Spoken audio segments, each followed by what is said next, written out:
Hello বন্ধুরা, দেখো আজকে তোমাদের কাছে নতুন একটা রেসিপি নিয়ে চলে এলাম।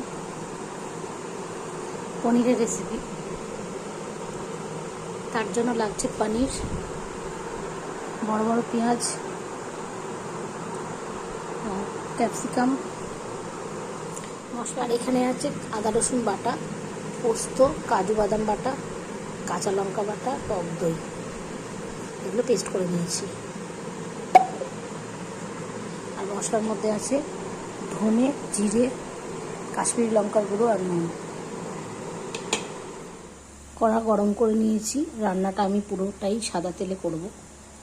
তেলটা গরম হয়ে গেছে, এর মধ্যে একটু নুন দিয়ে দিলাম পনিরটা যাতে দিয়ে। পনিরগুলো একে একে ছেড়ে দেবো।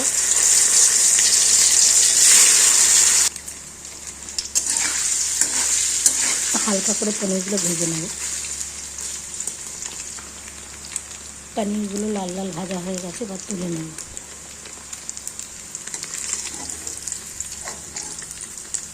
তুলে এখানে গরম জলে রেখে দিচ্ছি। এর মধ্যে নুন আর চিনি দিয়ে রেখে দিয়েছি নরম হওয়ার জন্য।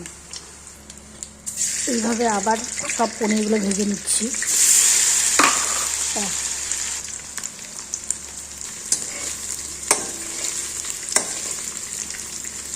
তুলে নেব।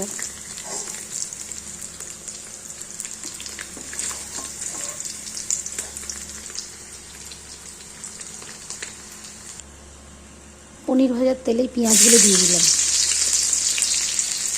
গোল্ডেন ব্রাউন করে ভেজে নেব পেঁয়াজগুলো। পেঁয়াজটা ভাজতে ভাজতে ক্যাপসিকামগুলো দিয়ে দেবো। ক্যাপসিকামও ভাজা হবে।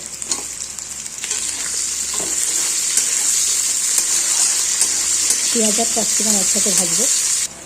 এই ভাজাটার মধ্যে টমেটো দিয়ে দেওয়া যায়, অল্প দিলেই হবে কারণ টক দই দেওয়া হয়েছে। পেঁয়াজ আর ক্যাপসিকাম ভাজা হয়ে গেছে।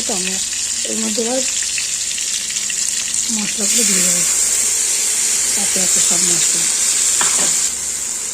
এই মশলাগুলো দিয়ে দেবো। মশলাগুলো ভালো করে কষাতে হবে।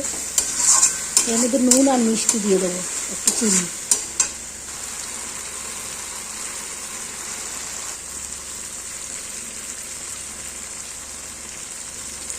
রান্নাটা তাড়াতাড়ি করা হচ্ছে, বড় ভিডিও দেবো না বলে।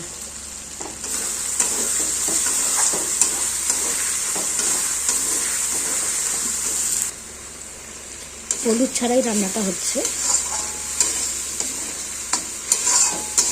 পুরো রান্নাটা দেখাতে গেলে অনেক বড় হয়ে যাবে ভিডিও, ওই জন্য অল্প অল্প ক্লিপস দিচ্ছি।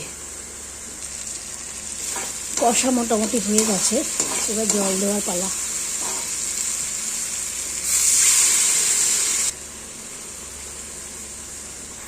আমি একটু ঝাল চেখে দেখলাম, ঝালটা একটু কম হয়েছে, তাই আর একটু লঙ্কার গুঁড়ো দিয়ে দিয়েছি। এটা ঝাল লঙ্কার গুঁড়ো। জল দিয়ে দিয়েছি, ফুটবে। এবার ফুটে উঠেছে, এবার আমি পনিরগুলো দিয়ে দেবো।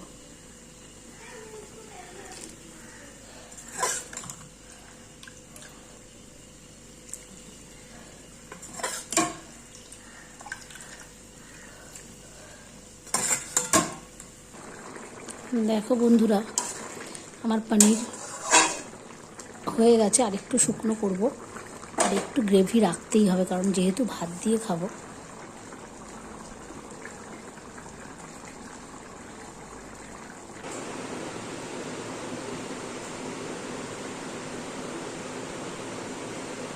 পনিরটা দেখতে এরকম হয়েছে। ফাইনালি আমার পনিরের সার্ভ হয়ে গেছে। এর মধ্যে গোটা গরম মশলা, ফোড়ন আর লাস্টে নামানোর আগে ঘিটা মাস্ট। আমি আজকে দিতে ভুলে গেছিলাম। ঠিক আছে, চলো, টাটা, বাই বাই।